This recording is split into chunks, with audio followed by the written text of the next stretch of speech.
Hey, hello everyone, welcome back to UGC NET Exam Prep. In this lecture, we are going to start a new unit that is higher education. ठीक है, इसके अंदर हम लोग सबसे पहले as per the syllabus we are going to cover ancient Vedic education. So इसका कुछ पार्ट्स आएगा. पार्ट 1 है, सेकेंड एंड थर्ड आएगा. तो वैदिक एजुकेशन हमारा कंप्लीट हो जाएगा.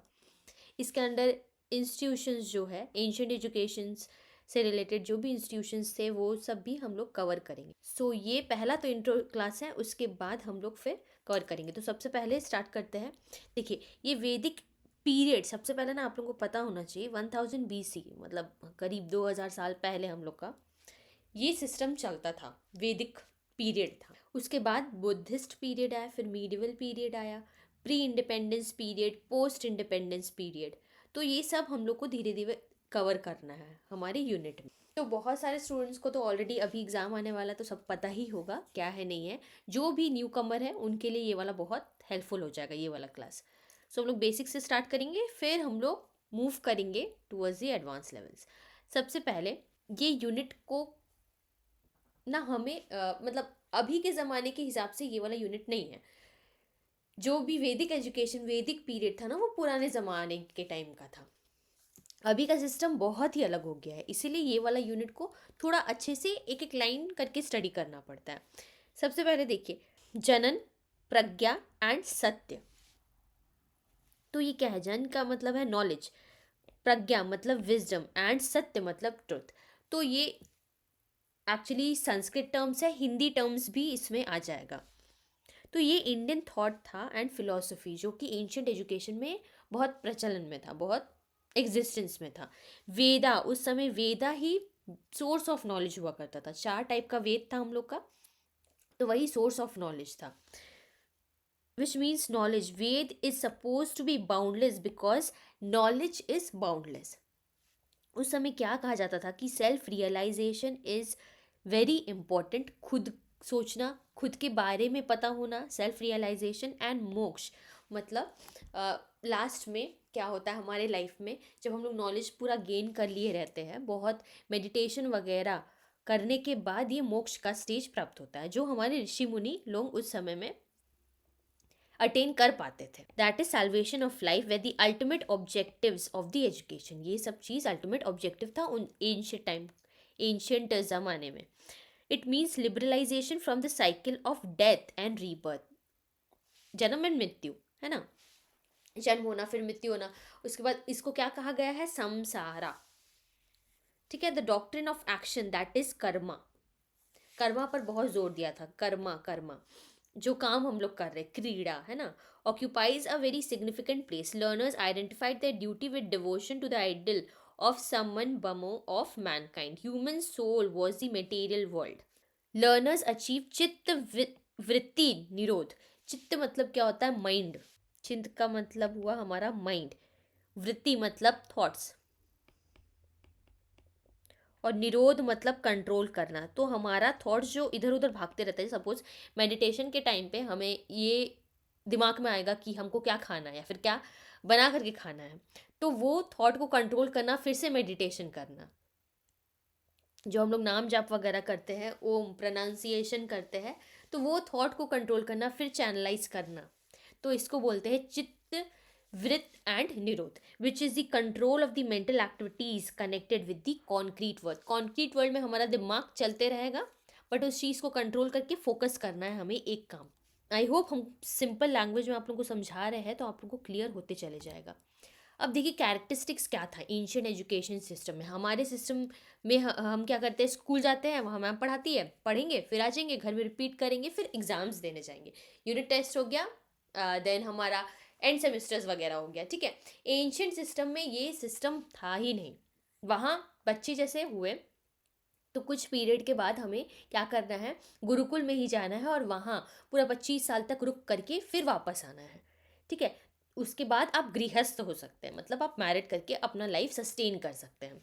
सो ancient education was based on the gurukul system where students lived with their teachers in residential setup. तो यहाँ पर ही बना रहता था, ऋषि मुनि लोगों का ही घर बना रहता था. वहाँ पर ही जा करके स्टूडेंट को स्टे करके उनके साथ ही फिर स्टडी करना पड़ता था. सो इससे क्या होता था? Strong student and teacher relationship create होता था, बिल्ड होता था। Knowledge was mainly transmitted through the oral tradition. तो हमारा जो रिटन पैटर्न हमारा जो आया हुआ है अभी, वो नहीं था। उस समय ओरल बातचीत, डिबेट वगैरह, डिस्कशंस वगैरह पर जोर दिया जाता था। The student memorised and recited sacred text, helping preserve cultural and philosophical knowledge. फिर curriculum was holistic, including spiritual learning from the Vedas. पहले तो हम लोग वेदास से पढ़ेंगे, वेद से, उपनिषद से पढ़ेंगे, और प्रैक्टिकल सब्जेक्ट्स जैसे मैथमेटिक्स हो गया, एस्ट्रोनॉमी, आर्ट्स वगैरह भी हुआ करता था। Education focused on overall development of the individual, stressing moral values, ethical behaviour, ethics, morals वगैरह को बहुत ध्यान में दिया जाता था। Self discipline, code of conduct, अगर गुरुजी कहे हैं कि इतना टाइम में पहुंचना है, इतना बजे डिस्कशन स्टार्ट होगा, तो उतना समय पहुंचना पड़ता था, नहीं पहुंचने से पनिशमेंट दिया जाता था। तो ये सब चीज़ें उस ज़माने में हुआ करती थी। फिर एजुकेशन प्रोसेस कैसे था? विद्यारंभ, विद्या मतलब हिंदी में बोलेंगे तो एजुकेशन, विद्या आरंभ, एजुकेशन कैसे स्टार्ट हो रहा, आरंभ, ठीक है। Education would start at the age of 5, 5 साल में स्टार्ट हो जाता था। उपनयन, उपनयन मतलब फॉर्मल एजुकेशन सेरेमनी। सबसे पहले जब बच्चा स्कूल जाता है तो सेरेमनी होता है, उस समय उस समय के टर्म को बोला जाएगा उपनयन। और एक थ्रेड जैसा ऐसे क्रॉस करके एक थ्रेड बांधा जाता था, उसको बोलेंगे यज्ञोपति पविता, yajnopavita, signifying readiness for higher learning and spiritual understanding. ठीक है। In the new home of guru a learner has a second birth and was called Dwija. तो वहाँ बोला जाता था कि यहाँ सेकेंड बर्थ हो रहा है बच्चे का। सबसे पहले तो अपनी फैमिली में होगा, एंड जब गुरुकुल में जाएंगे तो उस समय सेकेंड बर्थ होता था, और ये वर्ड दिविजय ये कहा जाता था। और वो जो सेरेमनी का थ्रेड होता था, वो जैसे पंडित लोग पहनते हैं, राजपूत वगैरह लोग पहनते हैं, एक थ्रेड होता है, क्रॉस करके रहता है, वो पहनाया जाता था। आई होप ये वाला में अगर दिया हो, यहाँ थ्रेड वगैरह का ऐसा दिक्कत तो नहीं रहा है, बट ऐसे करके क्रॉस करके ये लोग पहनते थे, ठीक है। तो उसको बोला जाता था यज्ञोपवीता। A learner will be called brahmachari, सबसे पहले ब्रह्मचारी कहते थे। अब ब्रह्मचारी आफ्टर फिनिशिंग एजुकेशन, फिर जैसे 25 साल तक वो पढ़ाई किए, ठीक है, उसके बाद इसके ऊपर हो जाएगा आपका गृहस्थ, जहाँ वो फैमिली लाइफ अपना बिगिन कर सकते हैं। ब्रह्म संघ, ब्रह्म संघ क्या था? Was the opportunity for the students to go for higher learning. Higher learning में जो लोगों को जाना है वो लोग ब्रह्म संघ ज्वाइन करते थे। वहाँ पर ही क्या होते थे, student had to study in the Gurukul for about 12 years. After that, they can go home. This ritual was called Samvrat Sanskar. तो अलग अलग टर्म्स दिया हुआ है, 2-3 बार पढ़ेंगे ना ये वाला चीज़ तो याद होते चले जाएगा। कैरेक्टर फॉर्मेशन सबसे ज़्यादा इंपॉर्टेंट था। Honesty, self control, responsibility, social duty, ये सब बहुत इंपॉर्टेंट हुआ करता था। Gurukul system encourage individualised learning, खुद के बारे में लर्न करना, सेल्फ रियलाइजेशन, सेल्फ एक्चुअलाइजेशन, जो मैस्लो का नीड हायरार्की होता है, सेल्फ एक्चुअलाइजेशन जो सबसे टॉप में होता है, वो सब चीज़ अटेन करना यहाँ सबसे ज़्यादा इम्पोर्टेंट हुआ करता था, ठीक है। Where teachers adapted instruction according to each students ability, student का क्या एबिलिटी है, एप्टीट्यूड क्या है, एटीट्यूड क्या है, पेस ऑफ लर्निंग है, मतलब हर एक चीज़ छोटा से छोटा डिटेल बच्चों का देखा जाता था, उसके हिसाब से कस्टमाइज किया जाता था लर्निंग को। तो सोचिए कितना तगड़ा लर्निंग हुआ करता था उस समय। The Guru was considered the central authority. Medium of teaching उस समय क्या था? संस्कृत, ठीक है। ये हमारा प्रीवियस क्वेश्चन में आया हुआ है। हर एक जो भी पॉइंट मैंशनड है ना बहुत इंपॉर्टेंट है, क्योंकि क्वेश्चन सब यही सबसे आया। पराविद्या क्या होता है, अपराविद्या क्या होता है, इससे भी क्वेश्चन आया। The higher knowledge and spiritual wisdom, जो अपर नॉलेज है उसको पराविद्या। The main objective is to spark divine. The main objective ये एक्चुअली है जो ऋषि मुनि हो गए है ना, जो पंडित वगैरह हो गए उस ज़माने में, तो उनके पास जो नॉलेज था, हायर लेवल ऑफ नॉलेज, वो पराविद्या था। और Aparavidya deal with lower knowledge and the secular sciences. We get physical and materialistic life through this vidya. मतलब हम लोग लग्जरी हो गया, घर के बारे में समझना, फिर समाज के बारे में समझना, ये सब चीज़ अपर विद्या, स्पिरिचुअल से रिलेशन नहीं है, मेडिटेशन वगैरह से रिलेशन नहीं है, इसलिए अपर विद्या है। ठीक है, फिर आता है हमारा फीस। फीस ऑफ द गुरु को गुरु दक्षिणा कहा जाता था। The student was admitted based upon their moral character. Admission कैसे होता था वहाँ, कोई एंट्रेंस एग्जामिनेशन नहीं था, नो एंट्रेंस। ठीक है, कैसे होता था, मॉरल कैरेक्टर के बेसिस पर एडमिशन हुआ करता था। Alongside theoretical knowledge there was a practical emphasis, जहाँ स्टूडेंट लोग आर्ट्स हो गया, आर्चरी वगैरह है ना, आर्ट्स क्राफ्ट वोकेशनल स्किल वगैरह जो सीखते थे, ताकि होलिस्टिक एंड होलसम डेवलपमेंट हो स्टूडेंट्स लोगों का। Education once took place in natural surrounding. Natural मतलब यहाँ पर भी देखिए, नेचुरल सराउंडिंग में ही एजुकेशन हो रहा है। ठीक है, यहाँ कहाँ गया हमारा, ये यहाँ देखिए फॉरेस्ट में हमारा एजुकेशन हो रहा है, जो नेचुरल जो भी है, मतलब फॉरेस्ट में गुरुजी बैठ जाएंगे एक पेड़ के नीचे और फिर डिस्कशन चलेगा स्टूडेंट्स लोग के बीच में, या फिर जहाँ भी गुरुजी ले करके जाएंगे वहाँ पर ही बच्चों को चल देना है, कोई क्वेश्चन नहीं, कोई आर्ग्यूमेंट नहीं। Ancient Indian education led to the foundation of a balanced and comprehensive approach, ये दिया जाता था। Main aim was self fulfilment and not materialistic value. ठीक है, एमसीक्यूज में आ जाएगा कि मटेरियलिस्टिक वैल्यू को इंपॉर्टेंस दिया जाता था, तो हमारा आंसर होना चाहिए नो।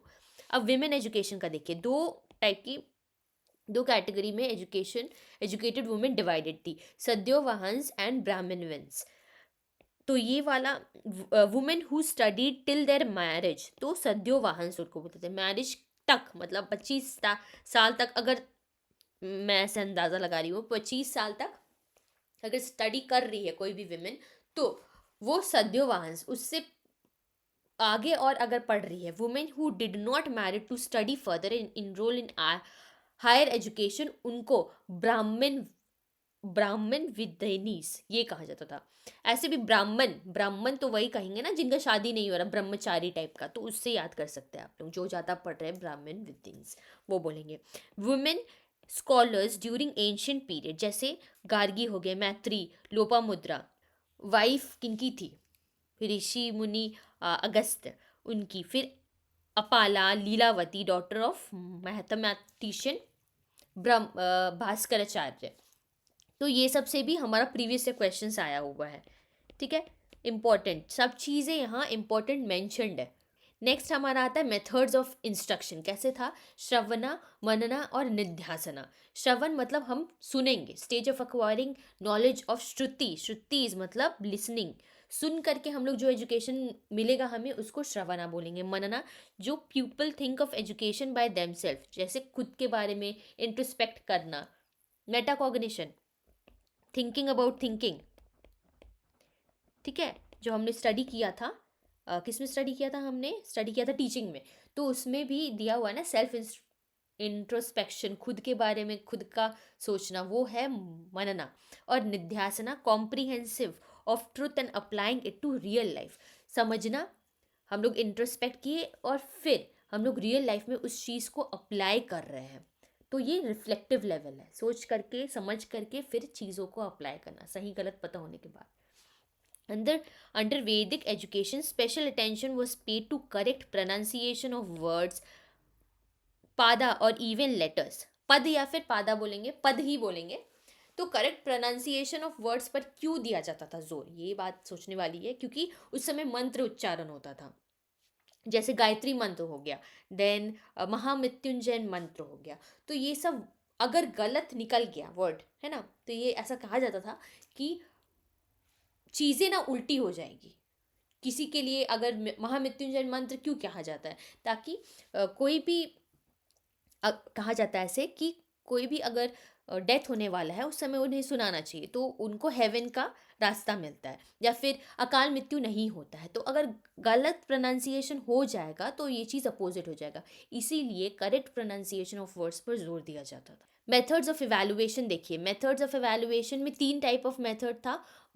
लेवल्स ऑफ प्रजनन, प्रजनन मतलब इंटेलेक्चुअल एबिलिटी, ये प्रजनन ही है जो ऐसा वर्ड लिखा हुआ है।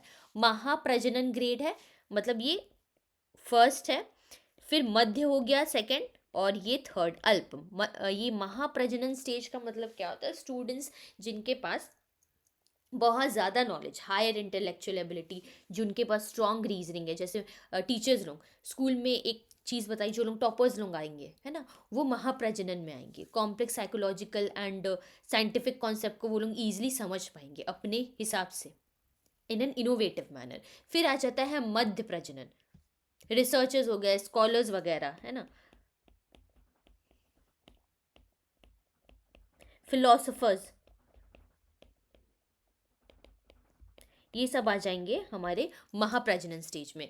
फिर आता है मध्य, जहाँ एवरेज इंटेलेक्चुअल नॉलेज एबिलिटी रहता है स्टूडेंट्स लोगों का, लर्निंग पेस मॉडरेट रहता है, गाइडेंस रेपिटेशन वगैरह होगा टीचर्स लोगों के थ्रू, तो ये लोग इजिली ग्रास कर पाएंगे कॉन्सेप्ट को। और अल्प प्रजनन मतलब कि इन्हें बहुत ज़्यादा सपोर्ट चाहिए टीचर का, जिनके पास लो लो इंटेलेक्चुअल एबिलिटी।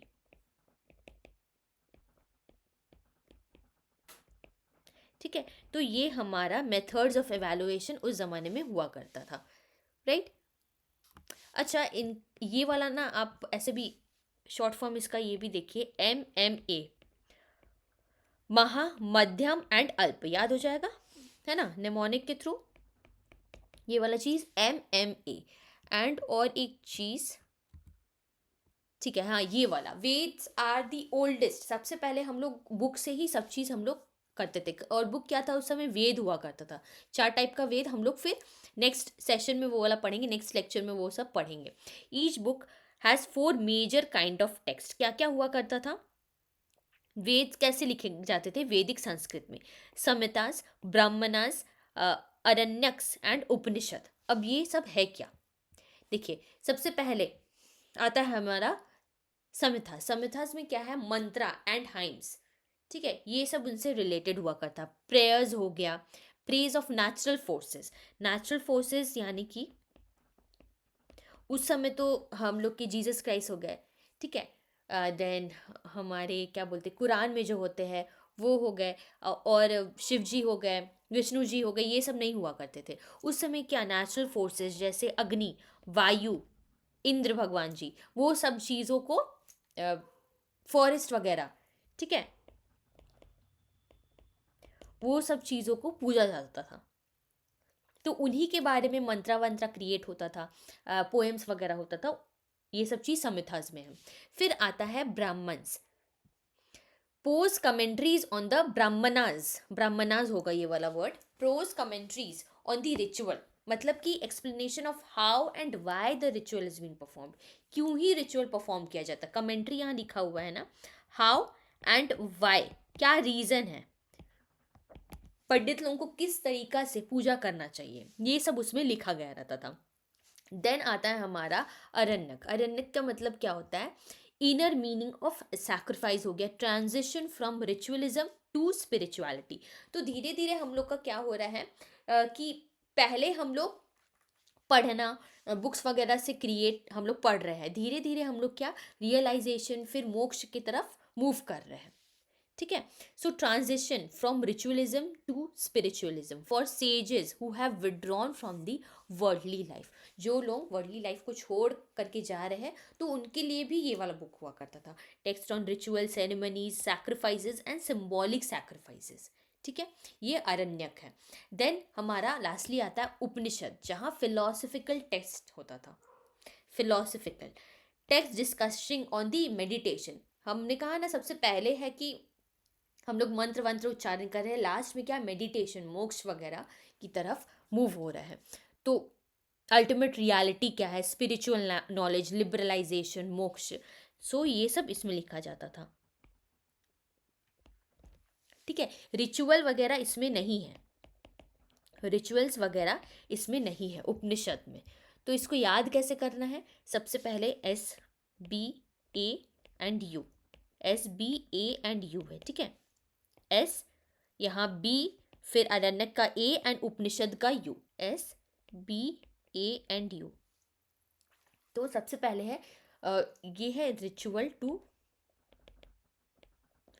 रियलाइजेशन, ठीक है। सबसे पहले संहितास, तो मतलब ये है मंत्र, ये वाला कीवर्ड आप लोग लिख लीजिएगा, ऐसे लिख लीजिएगा मंत्र। राइट। फिर ब्राह्मणाज रिचुअल का एक्सप्लेनेशन, ये वाला है रिचुअल एक्सप्लेनेशन। फिर अरण्यक सिंबॉलिक मीनिंग, मीनिंग क्या है उस चीज का, ठीक है, सैक्रिफाइसेस या फिर symbolic sacrifices meaning. And lastly Upanishad philosophy and spiritual knowledge, ये वाला वर्ड। तो ये सब चीज़ें क्या है, नोट्स में डायरेक्ट हम लोग लिखेंगे ना तो फटाफट रिवीजन हो जाएगा, ठीक है। तो यही मेन हमारा आज का लेक्चर था। I hope everything is being cleared, कुछ छूटा तो नहीं है, राइट। तो हम लोग नेक्स्ट लेक्चर में स्टडी करेंगे वेद जो भी है हमारा उससे रिलेटेड, ठीक है। एंड फर्दर जो भी कवर हो सकेगा हम लोग कवर करेंगे। So this was all about today's lecture. I hope you like the lecture. अगर कोई भी डाउट हो, कोई भी क्वेश्चन पूछना हो, पूछ लीजिएगा कमेंट सेक्शन में। So once again thank you for watching the lecture. Let's meet in the next lecture. Till then take care, bye bye and keep studying.